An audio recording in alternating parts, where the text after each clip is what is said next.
कक्षा 10वीं के स्टूडेंट फाइनली आपका वैसे यहाँ पे हिंदी का पीरियड परीक्षा का 2026 का पेपर लेके आ चुके हैं। आप लोग बहुत सारे यहाँ पर कमेंट आए थे कि हिंदी विषय का पेपर लाओ, तो फाइनली आपका पेपर आ चुका है। पेपर देने से पहले इसको आपको पूरा याद करना है और आप लोग वीडियो को यहाँ पर लाइक कर लीजिए और चैनल को सब्सक्राइब कर लीजिए। ठीक है, आपका पूर्णांक रहेगा 75 नंबर का। समय आपका 3 घंटे रहने वाला है। तो आप यहाँ पर देख लीजिए, आपके निर्देश आते हैं, सही प्रश्न अनिवार्य हैं। दूसरा आता है प्रत्येक प्रश्न के लिए आवंटित अंकों के ठीक है सम्मुख अंकित हैं। तो आप यहाँ पर निर्देश पढ़ लीजिएगा। अब चलिए आपका पेपर देख लेते हैं। प्रश्न पहला आता सही विकल्प का चयन कर लिखिए, जो कि आपके 6 नंबर के रहेंगे। तो पहला आता आचार्य रामचंद्र शुक्ल ने हिंदी पद्य साहित्य को विभाजित किया। तो आपका था 3 कालों में, बा था 4 कालों में, सा आता है आपका 7 कालों में, दा था 8 कालों में। तो जो आपका यहाँ पर दिया गया आचार्य रामचंद्र शुक्ल ने हिंदी पद्य साहित्य को विभाजित किया, तो इसका उत्तर आपका बा हो जाएगा 4 कालों में। फिर आपका यहाँ पर दूसरा आता है परशुराम को व्यंग भरे उत्तर दिए। तो आपका था राम ने, बा था जनक ने, और सा था लक्ष्मण ने, और दा था विश्वामित्र ने। तो यहाँ परशुराम को व्यंग भरे उत्तर दिए, तो इसका उत्तर आपका हो जाएगा लक्ष्मण ने। ठीक है, आपका सारा राइट आंसर हो जाएगा दूसरे का। फिर आपका यहाँ पर तीसरा आता है आपका रमणीयार्थ प्रतिपाद का शब्दा काव्य परिभाषा है। तो जो आपकी परिभाषा दी गई है रमणीयार्थ प्रतिपाद का शब्द या परिभाषा किसकी है, तो यह परिभाषा आपकी है यहाँ पर, ठीक है, पंडित जगन्नाथ की। आपका 12 राइट आंसर रहेगा। फिर आपका चौथा आता संस्कृति पाठ में न्यूटन को कहा गया है। तो संस्कृति पाठ में यहाँ पर न्यूटन को संस्कृत मानव कहा गया है। तो आपका चौथे का सारा राइट आंसर रहेगा। फिर आपका यहाँ पाँचवा आता है क्रिया विशेषण में विशेषता बताई जाती है। तो आ आता क्रिया की, बा आता सर्वनाम की, और सा आता काल की, और दा आता संज्ञा की। तो यहाँ पर क्रिया विशेषण में विशेषता बताई जाती है आपकी क्रिया, ठीक है, क्रिया की। आपका आ राइट आंसर रहेगा। फिर आपका 6वां आता भोलानाथ और उसके साथी अपने घरोदे के किवाड़ बनाते थे। तो आपका आता पेड़ के पत्तों से, बा आता लकड़ी से, और सा आता कागज़ से, और दा आता दिया सलाई की पेटियों से। तो जो आपका यहाँ पर 6वां दिया गया है भोलानाथ और उसके साथी अपने घरोदे के किवाड़ बनाते थे, तो इसका जो आपका राइट आंसर रहेगा वो आपका दा हो जाएगा दिया सलाई की पेटियों से। इस तरह से जो आपकी सही विकल्प 6 नंबर की वो कंप्लीट हो जाते हैं। अब आते हैं आपके रेगिस्तान। तो पहला आता डॉट डॉट कविता फागुन की मादकता को प्रकट कर रही है। तो पहले का उत्तर आपका यहाँ पर रहेगा अट नहीं रही है। ठीक है, अट नहीं रही है, आपका राइट आंसर हो जाएगा पहले रेगिस्तान का। फिर आपका दूसरा आता है जहाँ एक शब्द का समान अर्थ में एक से अधिक बार क्रमशः प्रयोग होता है, वहाँ डोडो अलंकार होता है। तो वहाँ आपका पूर्वोक्ति प्रकाश अलंकार होता है। तो दूसरे रेगिस्तान का जो आंसर रहेगा वो आपका यहाँ पूर्वोक्ति प्रकाश हो जाएगा। ठीक है, फिर आपके यहाँ पर तीसरा देख लेते हैं। जिन छंदों की रचना मात्राओं की गणना के आधार पर होती है उन्हें डोडो छंद कहते हैं। तो जिन छंदों की रचना मात्राओं की गणना के आधार पर होती है उन्हें मात्रिक छंद कहते हैं। मात्रिक छंद आपका राइट आंसर रहेगा।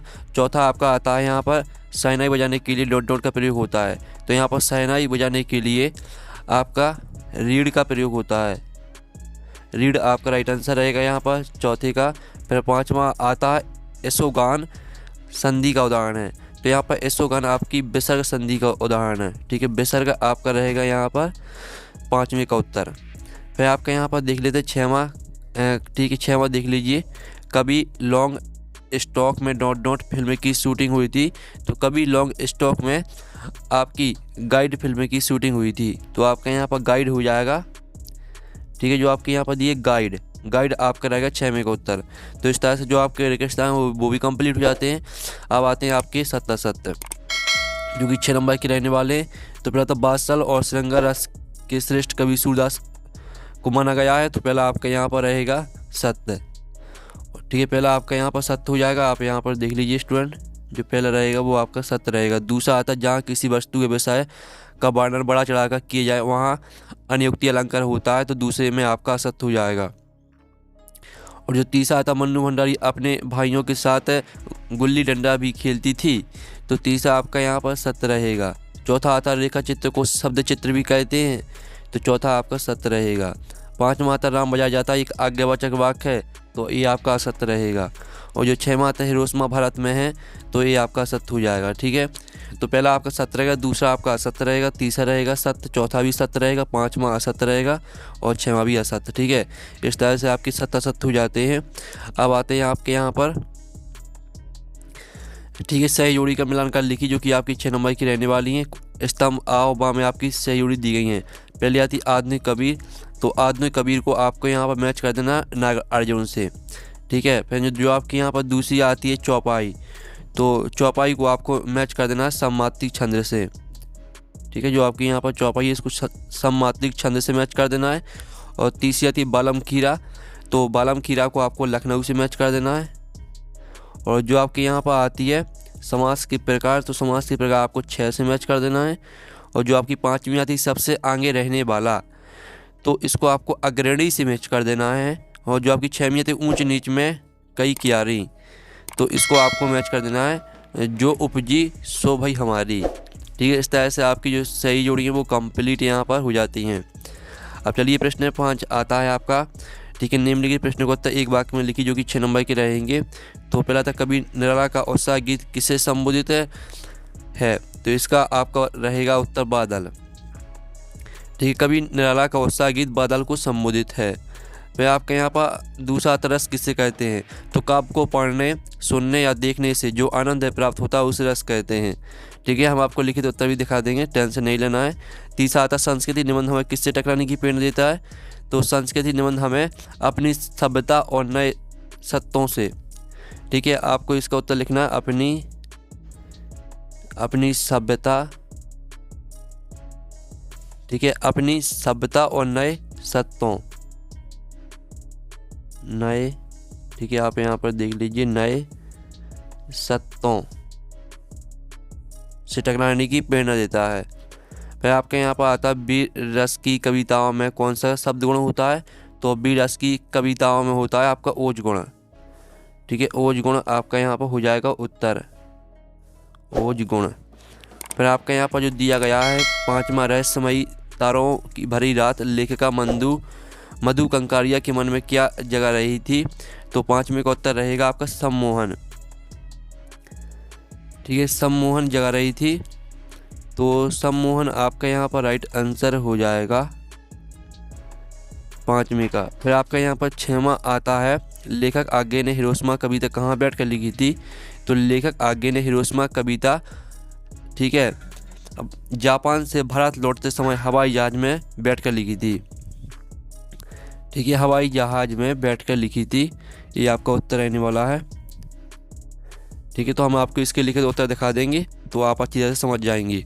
अब चलिए आपके प्रश्न देख लेते हैं। प्रश्न आपका 6 आता है रीतिकाल काव्य की कोई दो विशेषता प्रवृत्ति लिखिए, अथवा आता नई कविता की कोई दो विशेषता प्रवृत्ति लिखिए। फिर आपका आता 7वां तुलसीदास अथवा जयशंकर प्रसाद की काव्य विशेषताएं निम्नलिखित बिंदुओं के आधार पर लिखना, आपको दुरचना वापस किला पर लिखना है। 8वां आता परशुराम ने सहस्त्रबाहु का वध क्यों किया था, लिखिए। अथवा आता स्मृति को पाथे बनाने से कवि जयशंकर प्रसाद का क्या आशा है। फिर 9वां था कवि नागार्जुन ने फसल को हजार खेतों की मिट्टी के गुणधर्म में क्यों कहा, लिखिए। अथवा था संगतकार किन किन मुख्य रूपों से मुख्य गायिकाओं की मदद करते हैं। फिर आपका 10वां यहाँ पर देख लीजिए महाकाव्य खंड का में आपको 2 अंतर लिखना है, अथवा में आपको स्थायी भाव और संचयी भाव में आपको 2 अंतर लिखने हैं। फिर 11वां था 2 छंद के लक्षण उदाहरण सहित लिखिए, अथवा में आपको मानवीकरण अलंकार की परिभाषा उदाहरण सहित लिखना है।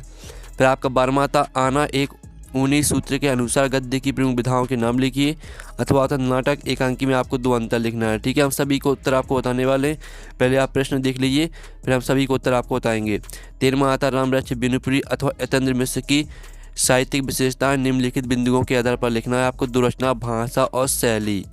ठीक है, फिर आपके यहाँ पर 14वां प्रश्न आता है कैप्टन बार बार मूर्ति पर चश्मा क्यों लगा देता था, लिखिए। अथवा आता बाल गोविंद भगत की पुत्रवधू उन्हें अकेला क्यों नहीं छोड़ना चाहती थी। 15वां आता सुशील बाद्यों से क्या अभिप्राय, सेनाई को सुशील बाद्यों में साय की उपाधि क्यों दी गई। फिर आपका अथवा था किन महत्वपूर्ण आवश्यकताओं की पूर्ति के लिए सुई धागे का आविष्कार हुआ होगा, लिखिए। 16वां आता निम्नलिखित काव्यांश वाक्यांश के लिए आपको एक शब्द लिखना है, अथवा में आपको मुहावरों का अर्थ लिखना और वाक्य में प्रयोग करना है। फिर आपका यहाँ पर 17वां आता भ्रूणाता अपने साथियों को देखकर सिसकना क्यों भूल जाता है, लिखिए। अथवा तक गंतों को मिनतकश बादशाहों का शहर क्यों कहा जाता है।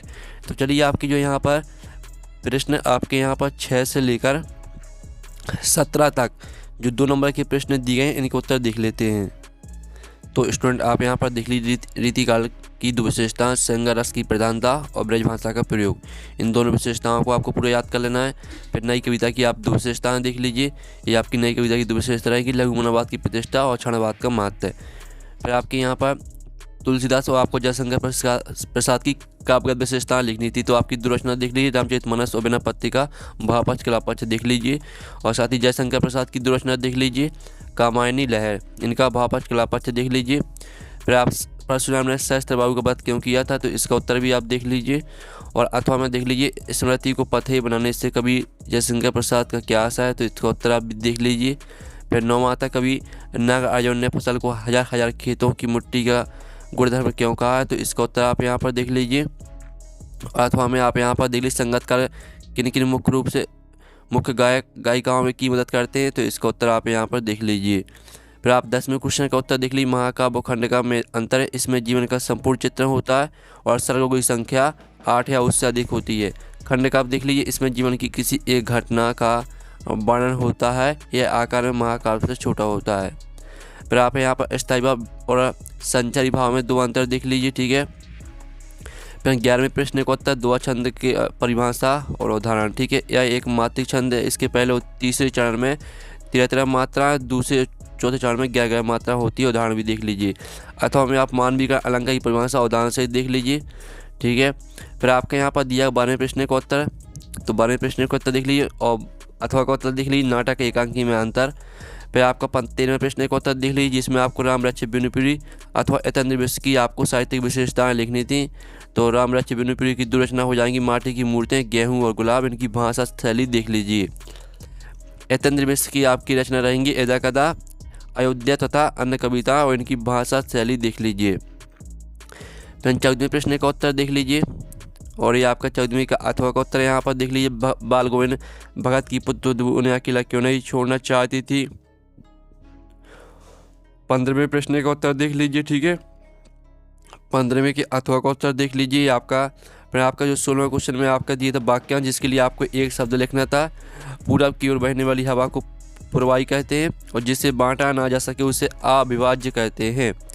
और फिर आपके अथवा में मुहावरा दिए गए थे, जिनका अर्थ लिखना था, आपको वाक्य प्रयोग करना था। तो 1 और 1 11 होने का अर्थ हो जाएगा संगठन में शक्ति होना, ठीक है। वाक्य हो जाएगा, यदि हम सब साथ लड़ें तो 1 और 1 11 होंगे। फिर जो आपका दूसरा दिया गया था, इति श्री होना, कार्य का समाप्त होना अर्थ हो जाएगा, ठीक है। और वाक्य हो जाएगा, आज हवन के साथ ही यज्ञ की इति श्री हुई। फिर आपका यहाँ पर जो 17वां प्रश्न दिया गया था, पुराना था अपने साथियों को देखकर सिसकना क्यों भूल जाता, तो इसका उत्तर देख लीजिए। ये आपका उत्तर यहाँ पर दिया गया है। और साथ ही गंतों को मेरठ का बादशाहों का शहर क्यों कहा जाता है, तो इसका उत्तर देख लीजिए। इस तरह से आपके जो 2 नंबर के क्वेश्चन है वो कंप्लीट हो जाते हैं। अब स्टूडेंट आपका यहाँ पर आता है 18वां क्वेश्चन, जो कि आपका 18वें क्वेश्चन में काव्यांश दिया गया है, जिसकी आपको संदर्भ प्रसंग व्याख्या लिखनी है। उदा तुम अति बड़भागी, इस तरह से दिया गया। और साथ ही अथवा का भी देख लीजिए। 19वें क्वेश्चन में आपका गद्यांश दिया गया, तो इसकी भी आपको संदर्भ प्रसंग व्याख्या लिखनी है, ठीक है।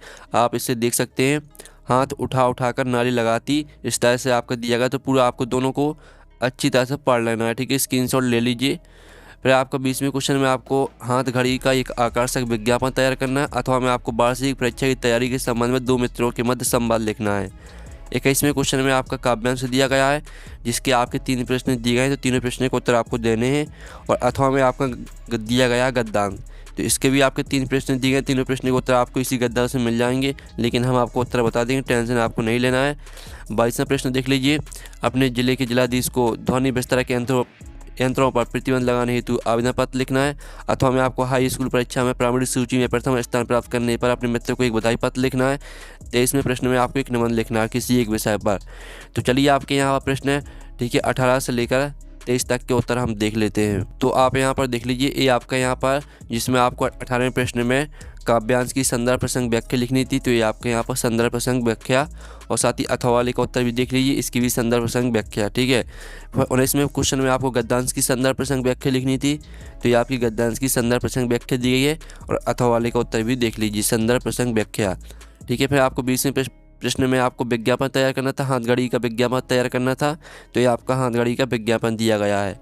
और अथवा में आपको वार्षिक परीक्षा की तैयारी पर 2 मित्रों के बीच संवाद लिखना था, तो ये आपका राहुल और सुवन के बीच संवाद दिया गया है। फिर आपके यहाँ पर 21वें क्वेश्चन में आपका दिया था काव्यांश, जिसके आपके 3 प्रश्न दिए गए थे, तो तीनों प्रश्न का उत्तर देख लीजिए। और अथवा में आपका गद्यांश दिया गया था, जिसके आपके 3 प्रश्न दिए गए थे, तीनों प्रश्न का उत्तर देख लीजिए। 22वें प्रश्न में आपको जिलाधीश को ध्वनि विस्तार के यंत्रों पर प्रतिबंध लगाने हेतु आवेदन पत्र लिखना था तो ये आपका आवेदन पत्र दिया गया है। अथवा में आपको मित्र को प्रथम स्थान प्राप्त करने का बधाई पत्र लिखना था तो ये आपका बधाई पत्र दिया गया है।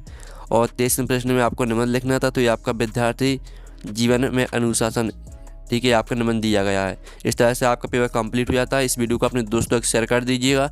हम नेक्स्ट वीडियो में मिलते हैं। Thanks for watching.